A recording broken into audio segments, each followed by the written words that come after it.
Elections के बारे में जो फैसला किया है उससे मैं कौम को आगाह करूं।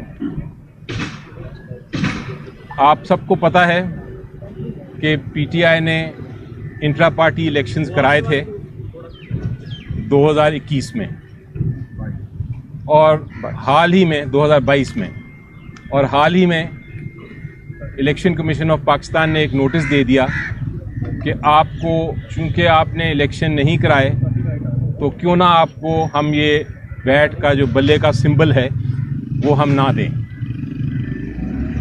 पीटीआई की legal team election commission of Pakistan के पास गई और सारे इंट्रा पार्टी इलेक्शन जो कराए थे उसके दस्तावेज़ात उनके सामने पेश किए।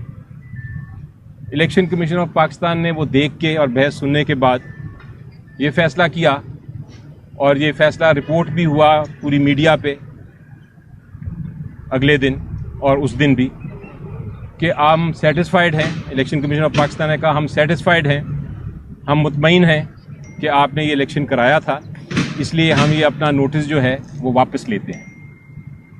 लेकिन फिर तहरीरी फैसला नहीं आ रहा था, तो हमें शक होना शुरू हो गया कि शायद इलेक्शन कमीशन ऑफ पाकिस्तान ये कोशिश कर रहा है कि जो बल्ला है वो पीटीआई को ना दिया जाए इस इलेक्शन के लिए। और वो जो शक था वो यकीन में तब्दील हो गया जब इलेक्शन कमीशन ऑफ पाकिस्तान ने तहरीरी फैसला कर दिया। उस फैसले में अपना जो ज़ुबानी अनाउंस फैसला था उसको तब्दील किया और ये कहा कि आपका इलेक्शन हम नहीं मानते, आप 20 दिन के अंदर अंदर इलेक्शन कराएं। हमारी नज़र में ये फैसला गैर आईनी और गैर कानूनी था। उस वक्त हमारे पास दो रास्ते थे, या तो हम इसको चैलेंज करें, अदालत उज़्मा जाएं और इसको, इस फैसले गैर आईनी और गैर कानूनी इलेक्शन कमीशन फैसले को फारिग कराएं। दूसरा रास्ता ये था कि जैसा भी फैसला है, चूंकि इलेक्शन का वक्त करीब आ रहा है, तो हम अपने इंट्रा पार्टी इलेक्शंस करा लें।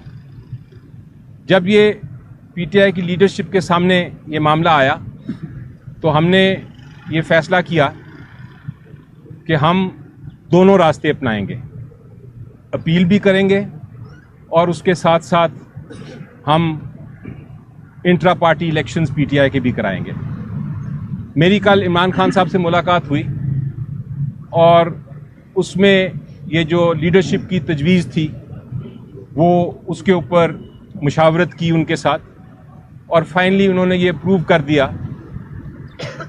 उन्होंने कहा कि फ़ौरन इंट्रा पार्टी इलेक्शंस आप कराएं कानून के मुताबिक, अपने आइन के मुताबिक, और इलेक्शन कमीशन ऑफ पाकिस्तान को कोई बहाना ना दें कि वो बल्ला पीटीआई को ना दें। तो ये तो पहला फैसला हो गया। कल मैंने फिर शाम को जब मीटिंग की लीडरशिप से, तो आज फैसला मैं आपको सुना रहा हूँ कि इंट्रा पार्टी इलेक्शंस हम हफ्ते के दिन, इसी हफ्ते सैटरडे को हम ये इलेक्शंस कराने जा रहे हैं। दूसरा मामला एक बड़ा अहम गर्दिश कर रहा था, मुख्तलिफ फोरम्स पे उस पर तबसरे हो रहे थे, और वो ये थे कि क्या इमरान खान साहब चेयरमैन का इलेक्शन, ये इंट्रा पार्टी इलेक्शन जो होने जा रहा है, इसमें क्या इमरान खान साहब चेयरमैन का इलेक्शन लड़ेंगे या नहीं। जब इससे पहले मेरी मुलाकात हुई थी इमरान खान साहब से जेल में, तो उन्होंने कहा था, आप जो मेरी कानूनी टीम है, आप मुझे 2 मशवरे दीजिए। पहले ये कि क्या मैं ये इलेक्शन कानूनी तौर पे लड़ सकता हूं कि नहीं, और दूसरा कि अगर मैं लड़ सकता हूं तो क्या ख़तरात नज़र आते हैं आपको, क्या ख़तरे हैं कि पीटीआई को जो इलेक्शन है उसको इलेक्शन कमीशन ऑफ पाकिस्तान फिर भी कलअदम करार दे देगा सिर्फ इस वजह से कि मैं इलेक्शन में हिस्सा ले रहा हूँ। उस मीटिंग के बाद कानूनी टीम बैठी और हमने पहले जो सवाल था उसका जवाब ढूंढा। हमारे मुताबिक जो इमरान खान साहब हैं उनके खिलाफ सिर्फ एक मुकदमा है, एक केस है जिसमें फैसला हुआ है, और वो है तोशाखाना का केस। और उस तोशाखाना के केस में उनको सज़ा एक लोअर कोर्ट ने सुनाई गई। हमारे मुताबिक वो सज़ा भी बिल्कुल गैर आइनी और गैर कानूनी है। सबसे बड़ी बात यह है कि उसमें मौका ही नहीं दिया गया कि आप अपनी जो डिफेंस है, अपनी जो शहादत है वो आप पेश कर सकें। तो जब एक केस में आपको शहादत पेश करने की इजाज़त ना दी गई हो, आप अपनी दफा कर ही ना सकते हो, तो वो फिर केस जो है वो आइन के मुताबिक वो बिल्कुल ही गैर कानूनी और कलअदम केस है। दूसरी बात यह है कि जिस किस्म का इल्ज़ाम लगाया हुआ है उस इल्ज़ाम की वजह से आप वैसे भी डिस्क्वालीफाई नहीं हो सकते। आपने अगर चोरी की है, आपने डाका डाला है, आपने करप्शन की है, फिर तो आप नाअहल हो सकते हैं। लेकिन सिर्फ ये कहना कि आपने डिक्लेयर नहीं किया तोशाखाना के गिफ्ट्स को, उस किस्म के मामले पे आप वैसे भी नाअहल नहीं हो सकते। तो पहले सवाल का जवाब बड़ा क्लियर था कि इमरान खान साहब इंटर पार्टी इलेक्शंस में हिस्सा ले सकते हैं। अब आया दूसरे सवाल का जवाब जो हमने सोचा। दूसरे सवाल का जवाब ये था, दूसरा सवाल ये था, मैं दोबारा दोहराता हूं, कि क्या खतरात हैं कि अगर इसके बावजूद कि वो नाअहल नहीं है, वो इंट्रा पार्टी इलेक्शंस में हिस्सा लेते हैं, तो क्या खतरात हैं। इलेक्शन कमीशन ऑफ पाकिस्तान कोई ऐसा आखिरी वक्त पे गैर आइनी और गैर कानूनी फैसला तो नहीं कर सकता जिसकी वजह से पीटीआई को बल्ला ना मिले और पीटीआई के कैंडिडेट्स जो हैं उनकी नॉमिनेशंस कैंसिल हो जाएं। तो ये ख़तरा बिल्कुल था, क्योंकि वो फैसला जो है वो अभी तक सस्पेंड हुआ है। जो तोशाखाना का है वो फैसला सस्पेंड ज़रूर हुआ है, लेकिन उसका फाइनल फैसला नहीं हुआ। तो ये मामला जब हमने डिस्कस किए तो कल इमरान खान साहब के पास मैं ये लेके गया, साथ बाकी भी वकला थे, और उनको ये हमने दोनों सवालात के जवाब दिए। तो उन्होंने कहा कि मैं कोई बहाना नहीं देना चाहता इलेक्शन कमीशन ऑफ पाकिस्तान को कि वो पीटीआई के इलेक्शन में जो जनरल इलेक्शन है नेशनल असेंबली और प्रोविंशियल असेंबली के में का, उसमें वो बल्ले का निशान ले लें या इलेक्शन में हिस्सा ना लेने दें, या कैंडिडेट्स की नॉमिनेशन जो है उनको रिजेक्ट कर दें।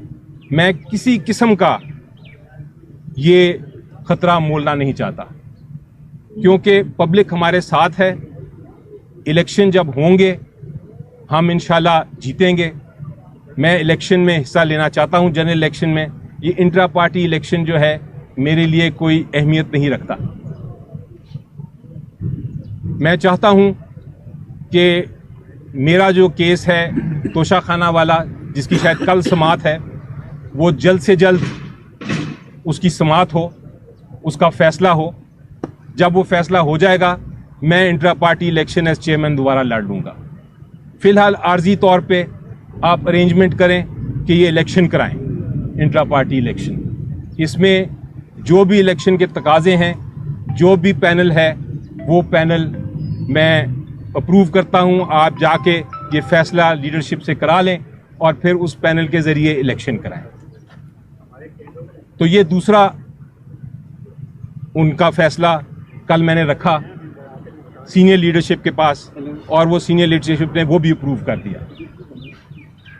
इलेक्शन जो है इंट्रा पार्टी इलेक्शंस, वो आर्जी तौर पे इमरान खान साहब जब तक इनका तोशाखाना के केस का फैसला नहीं होता वो ये इलेक्शन नहीं लड़ रहे। अब तीसरा सवाल आया। तीसरा सवाल ये आया कि उनके नॉमिनेटेड पैनल पे कौन कौन होंगे, क्योंकि कैंडिडेट्स जो हैं इंट्रा पार्टी इलेक्शंस के वो कौन कौन होंगे। उसके ऊपर मुख्तलिफ लोगों के नाम आए, डिफरेंट अपॉइंटमेंट्स हुई, और ये भी नाम आया फाइनली कि चेयरमैन उनका नॉमिनेटेड केयर टेकर चेयरमैन कौन होगा, यानी जब तक कि वो अपना इलेक्शन नहीं लड़ते इंट्रा पार्टी चेयरमैन के लिए, वो कौन होगा। बहुत से कदावर शख्सियात के नाम सामने आए, लेकिन फैसला ये किया गया कि वो जो कदावर शख्सियात हैं वो मुस्तकिल ओहदे संभाले हुए हैं पार्टी के। वो आर्जी ओहदे, उनको आर्जी ओहदा देना मुनासिब नहीं है। इसलिए हमें कोई ऐसा शख्सियत चाहिए जो कंट्रोवर्शियल ना हो और जो केयर टेकर मोड का, ये आर्जी तौर पे ये जो अरेंजमेंट है उसका किरदार अदा कर सके। तो अब जो मैं नाम जो उन्होंने सिलेक्ट किया और जो नाम मैं लेने लगा हूं, वो एक ऐसी शख्सियत हैं जो कि कदावर तो हैं, लेकिन वो टेम्पररी अरेंजमेंट के लिए बिल्कुल मुनासिब हैं। और उनकी नॉमिनेशन से आपको पता चल जाएगा कि ये कोई -1 फार्मूला नहीं है, ये कोई कू नहीं है। ये इमरान खान साहब के अपने नॉमिनी हैं और ये एक आर्जी तौर पे जो अरेंजमेंट हम कर रहे हैं उसके मुताबिक मुनासिब हैं। ये जो र्यूमर्स चल रहे थे कल के या उससे पहले भी कि कोई -1 हम करेंगे, बिल्कुल नहीं। पीटीआई इमरान खान हैं और इमरान खान पीटीआई हैं। पीटीआई जो है वो इमरान खान साहब के बगैर कुछ नहीं। कागज़ पे अगर आप चेयरमैन हों या ना हों उससे कोई फ़र्क नहीं पड़ता। जो लीडर हैं और मुस्तकिल लीडर हैं वो इमरान खान साहब ही हैं। अभी चूँकि हमने कानूनी जो हमारी कार्रवाई है वो पूरी करनी है, कानून के तकाजे पूरे करने हैं। इलेक्शन कमीशन का गैर आइनी और गैर कानूनी जो ऑर्डर है उसको हमने इम्प्लीमेंट करना है, तो हमें इसलिए ये करना पड़ रहा है। और अब मैं आपके सामने वो नाम लेता हूँ जो इमरान खान साहब ने नाम बताया, वो हैं बैरिस्टर गौहर साहब। बैरिस्टर गौहर साहब जो हैं हमारे बहुत लीगल टीम के अहम ओहदेदार हैं, एक रुकन हैं, और वो ये टेम्परेरी जो उनका एक नॉमिनेशन है वो उसको इंशाल्लाह पूरी तरह निभाएंगे। इसके अलावा अगर कोई सवाल होंगे तो मैं आपका जवाब दे दूंगा, लेकिन अगर बैरिस्टर साहब कुछ कहना चाहेंगे तो उनकी बात भी सुन लीजिए। बिस्मिल्लाहिर्रहमानिर्रहीम। आई एम स्पीचलेस, लेकिन आज मैं सिर्फ इतना ज़रूर कहता हूँ कि मेरे पास अल्फाज बिल्कुल नहीं है खान साहब के शुक्रिया अदा करने का, या जो उन्होंने एतमाद किया मेरे ऊपर या मेरे ज़िले के ऊपर या KPK के ऊपर या हमारी पूरी टीम के ऊपर। इसका मेरे पास अल्फाज नहीं है शुक्रिया अदा करने के लिए। लेकिन मैं खान साहब के नॉमिनी नुमाइंदा जाननशीन के हैसियत से हूँगा। PTI वही है जो खान साहब की है। खान साहब लीडर है, चाहे वो जेल के अंदर है चाहे वो जेल के बाहर है। खान साहब लीडर चेयरमैन थे, चेयरमैन है और इंशाल्लाह ताहयात चेयरमैन रहेंगे, ये फैसला हो चुका है। मैं उस वक्त तक इस सीट पे अपनी जिम्मेदारियां निभाऊंगा जब तक खान साहब वापस अपनी सीट पे बाइज्जत तौर पे वापस नहीं आते, और इंशाल्लाह वो दिन दूर नहीं होगा जब वो बड़े असूख के साथ इंशाल्लाह ताला वापस आएंगे। मेरी सबसे हो सकता है कल ही हो, इंशाल्लाह अल्लाह करे कल ही हो। लेकिन इतनी ये ज़रूर बताता हूँ कि हमारा नज़रिया वही है, PTI वही है, काम वही है, स्ट्रगल वही है जो खान साहब ने इब्तिदा की और खान साहब चला रहे। वही हमारा अव्वल है, वही हमारा आखिर है, वही हमारा नज़रिया है जो खान साहब का है। मैं सिर्फ आपसे फ़िलहाल इतनी दुआ की अपील करता हूँ, अल्लाह हमें हिम्मत दे कि इस बारी ज़िम्मेदारी को हम मुश्किल वक्त में निभा सके, कि जिन लोगों ने यहाँ तक हमें ले आए और ये स्टेप खान साहब ने लेना पड़ा, ये दिन वापस रिवर्स हो जाए और वापस आवाम का असल लीडर वो वापस आवाम में आके खड़े हो सके। आप लोगों का बहुत शुक्रिया। One at a time please. ऊंचा बोल। उनकी तरफ से तहफ़्फ़ुज़ात का इज़हार भी किया गया था जब नाम सामने आ रहे थे कि कुछ निगरान से होगा जो भी होगा वो